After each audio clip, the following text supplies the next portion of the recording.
नमस्कार, मैं हूं अशोक वर्मा। आप देख रहे हैं टीवी 20 न्यूज। देश और प्रदेश की खबरें देखने के लिए बने रहिए हमारे साथ। अब शुरुआत करते हैं खबरों का सिलसिला।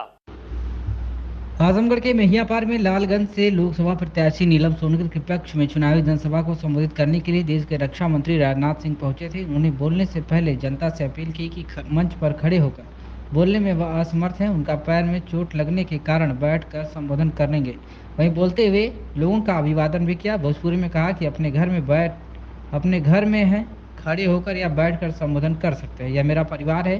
उन्होंने संबोधित करते हुए कहा कि पहले विदेश में भारत जब बोलता था तो अन्य देशों के प्रतिनिधि उठकर चले जाते थे। अमेरिका और जापान और रूस बोलते थे तो उनकी बातों को लोग बड़े गौर से सुनते थे। वहीं आज भारत विश्व स्तर पर ऐसी पहचान बना चुका है कि भारत की बात सुनने के लिए लोग आतुर हैं। मीडिया से बातचीत करते हुए संबोधन में उन्होंने और क्या कुछ कहा है, आप सुनिए। हार्दिक अभिनंदन करता हूं, आप सभी का मैं स्वागत करता हूं। बहनों भाइयों, आपको अब यह हम जो लोकसभा का चुनाव चल रहा है सारे देश में, उसके अंतिम चरण से हम गुजर रहे हैं और इस फेज का जो चुनाव है, मैं समझता हूं आज उसका प्रचार का अंतिम दिन है और 5 बजे वह भी समाप्त हो जाएगा। मैं सारे देश में भ्रमण करने के बाद और सार्वजनिक सभाओं को संबोधित करने के बाद इस नतीजे पर पहुंचा हूं कि देश की जनता ने मन बना लिया है कि इस बार के चुनाव में मोदी जी को 400 से अधिक सीटों पर विजय दिलाकर उनकी सरकार बनानी है।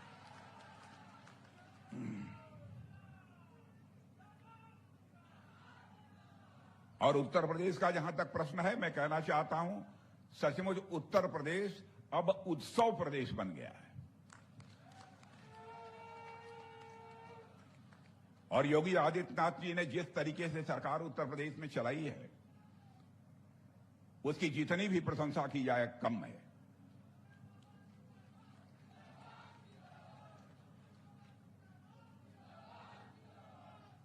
यहां पर गुंडे बदमाशों के हौसले पूरी तरह से पस्त हो चुके हैं।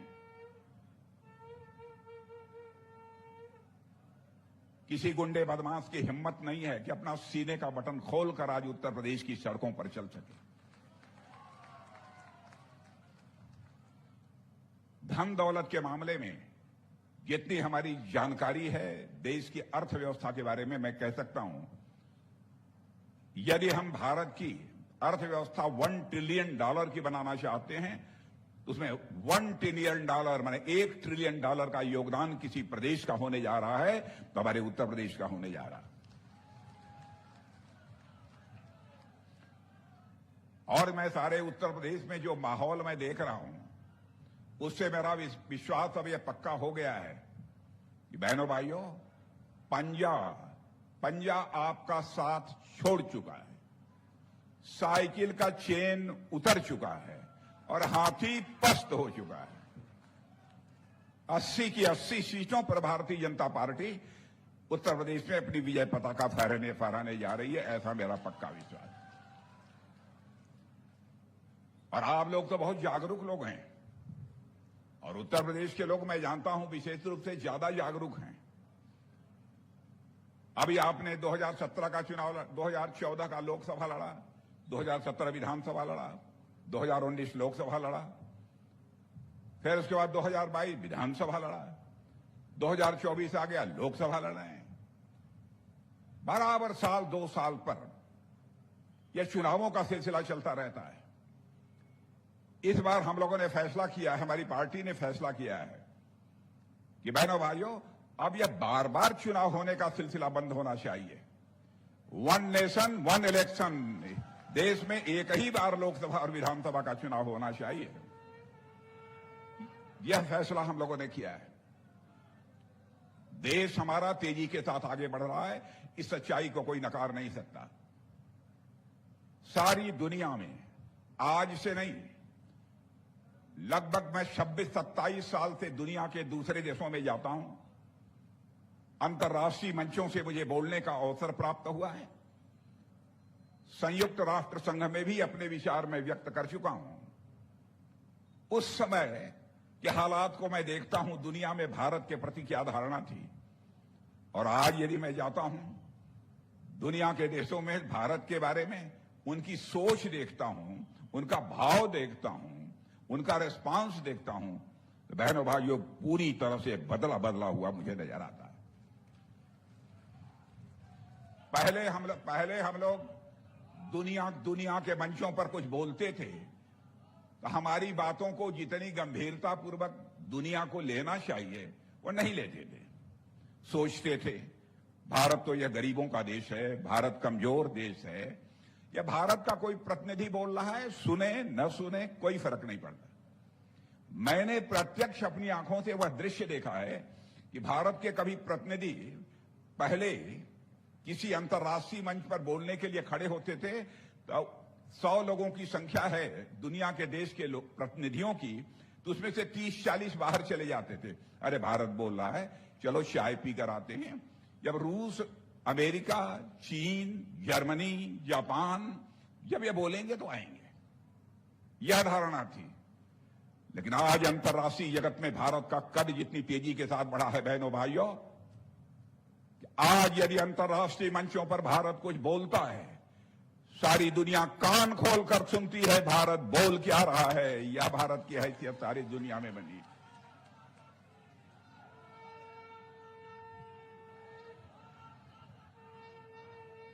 धन दौलत के मामले में, अर्थव्यवस्था, धन दौलत के मामले में यह माना जाता था कि भारत तो गरीब है, दूसरे देशों से कुछ ले देकर कर्ज लेकर अपना काम चलाता है, यह धारणा हमारे बारे में थी।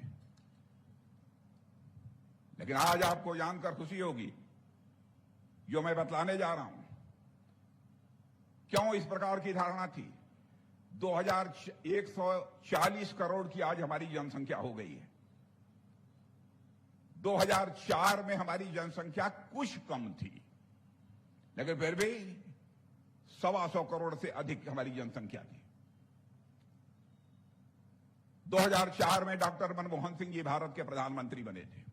उस समय हमारे देश की अर्थव्यवस्था, दुनिया की अर्थव्यवस्था का मतलब समझ लीजिए धन दौलत के मामले में हमारा भारत दुनिया के देशों में यह 11वें स्थान पर खड़ा था। इतनी बड़ी जनसंख्या का इतना बड़ा देश होने के बावजूद वह धन दौलत के मामले में दुनिया के देशों में 11वें स्थान पर खड़ा था। मोदी जी जब 2014 में भारत के प्रधानमंत्री बने तब भी भारत में जहां 11वें स्थान पर 2004 में था, 2014 में भी 11वें स्थान पर बना रहा। बहनों भाइयों, आज आपको जानकर खुशी होगी, आज हमारा भारत जो धन दौलत के मामले में 2014 में दुनिया के देशों में 11वें स्थान पर था, 7-8 वर्षों के अंदर ही वह जंप लेकर आज दुनिया के 5वें स्थान पर पहुंच गया है। मैं नहीं कह रहा हूं, दुनिया की सारी वित्तीय संस्थाएं, दुनिया की सारी फाइनेंशियल फर्म्स, दुनिया के बड़े बड़े अर्थशास्त्री अब यह दावा कर रहे हैं कि भारत की अर्थव्यवस्था जितनी तेजी के साथ आगे बढ़ रही है, उसे देखते हुए सारी दुनिया का यह विश्वास पक्का हो गया है कि आज के 2.5-3 साल के बाद यानी 2027 आते आते धन दौलत के मामले में हमारा भारत दुनिया की टॉप 3 कंट्रीज में आकर खड़ा हो जाएगा। एक अमेरिका होगा, दूसरा चीन होगा, तीसरा यदि कोई होगा 2027 में तो उसका नाम हमारा और आपका देश या भारत होगा। यह हमारी कोई छोटी उपलब्धि नहीं है। हमारे विरोधी ये सपा बसपा के और कांग्रेस के लोग मानेंगे नहीं, लेकिन मैं उनको भी मैं यहां से कहना चाहता हूं, मैं चुनौती किसी को नहीं देता हूं। हमारी यदि कोई बात गलत हो उसका खंडन करें। मैं प्रेस के दोस्तों से भी कहना चाहता हूं, यदि हमने कहीं झूठ बोला हो, कहीं हमारी कोई गलती हो, या हम आगे भी कहीं झूठ बोलेंगे, कोई गलती करेंगे, तो उसकी समाचार पत्रों में आलोचना की जानी चाहिए। हमारी गलती होगी तो मैं क्षमा मांग लूंगा, क्योंकि बहनों भाइयों, जिंदगी में हमने राजनीति की है, जनता की आंखों में धूल झोंक कर कभी राजनीति नहीं की है, जनता की आंखों में आंख डालकर बराबर राजनीति की है। इसलिए मैं कह रहा हूं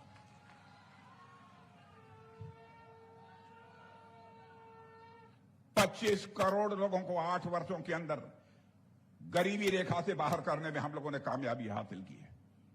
यह हमारा नीति आयोग ही नहीं कह रहा है, अंतर्राष्ट्रीय वित्तीय संस्थाएं, फाइनेंशियल फर्म्स वह दावा कर रही हैं और उनका तो यह मानना है कि आज भारत की अर्थव्यवस्था जितनी तेजी के साथ आगे बढ़ रही है, इस सच्चाई को नकारा नहीं जा सकता है कि आज के 10, 12, 14, 15 वर्षों के बाद भारत में गरीबी नाम की कोई चीज शेष नहीं बचेगी। आप जितने लोग बैठे हैं, आज के 10-12 साल पहले जो आपके हालात रहे होंगे, मैं ये नहीं कहता हूं कि आप गरीब थे तो धनवान हो गए हों, लेकिन कुछ न कुछ आपके हालात में सुधार हुआ होगा। मैं यह बात दावे के साथ कह सकता हूं। भारत के यदि आर्थिक हालात में सुधार न हुआ होता, आप ये बतलाइए, कोरोना से बड़ा संकट, मैं समझता हूं कि आप लोगों की जानकारी में, आप लोगों के जीवन में कोरोना से बड़ा संकट कभी नहीं आया होगा। भारत में ही नहीं था, सारी दुनिया में यह संकट था। और आपको जानकर आश्चर्य होगा, कोरोना का जो वैक्सीन होता है, जो टीका होता है, वह टीका भी भारत में नहीं बनता था। प्रधानमंत्री ने बैठक की, उसके बाद तय किया कि मैं वैज्ञानिकों से मिलूंगा और वैज्ञानिकों की हौसला अफजाई करूंगा। क्यों नहीं हमारा वैज्ञानिक बना सकता है? जितने भी संसाधन की आवश्यकता होगी, सारे संसाधन मुहैया कराऊंगा। वैज्ञानिकों से मिले हमारे प्रधानमंत्री, उन्होंने कहा भाई कोरोना का टीका नहीं है, भारत में ही नहीं सारे विश्व में कोरोना का संकट पैदा हो गया। क्या होगा? आप ही तैयार कर सकते हो, आपके अंदर वह क्षमता है। और जितना पैसा लगेगा, जितनी धनराशि खर्च होगी, हम खर्च करेंगे। बहनों भाइयों, आपको जानकर आश्चर्य होगा कि हमारे वैज्ञानिकों ने करिश्मा कर दिया। चंद महीनों के अंदर ही कोरोना का एक ऐसा टीका तैयार कर दिया। निश्चित रूप से यह लालगंज लोकसभा का तोड़िया विधानसभा में जनता जनार्दन का जो अभी आशीर्वाद मिला है, जनसैलाब देख करके आप खुद अंदाजा लगा सकते हैं पत्रकार बंधुओं कि आज़ादी के बाद इस तरह का कभी भी किसी भी पार्टी की इस तरह की रैली नहीं हुई थी। अपने से स्वयं माताएं बहनें चल कर के आईं और आज रैली से हम लोग बहुत ही आह्लादित हैं। और मैं धन्यवाद देता हूं अतरौलिया की सम्मानित जनता माताओं बहनों को कि आने वाली 25 तारीख को आशीर्वाद मिलेगा और पुनः अतरौलिया से तो हम जीतेंगे। जैन लालगंज लोकसभा की सांसद नीलम सोनकर बनेंगे और पुनः देश के प्रधानमंत्री आदरणीय नरेंद्र मोदी जी बनेंगे। उसमें लालगंज लोकसभा से सांसद नीलम सोनकर जाके हाथों को मजबूत करेंगे। बहुत बहुत धन्यवाद।